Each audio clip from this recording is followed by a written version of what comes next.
আমরা মুসলমানরা সারা দুনিয়ায় বিভক্ত, বিভাজিত, একে অপরের সাথে যুদ্ধে লিপ্ত। এখন এই মুহূর্তে আমাদের অস্তিত্বের প্রশ্ন, আমাদের জাতিসত্তার প্রশ্ন।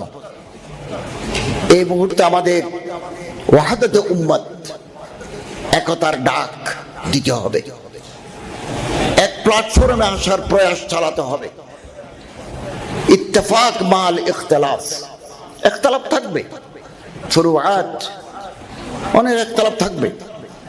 ইউনিটি ইন ডাইভার্সিটি, বহুত্বের মাঝে একত্ব, এই প্রয়াস আমাদের চালাতে হবে। এটা কঠিন কাজ।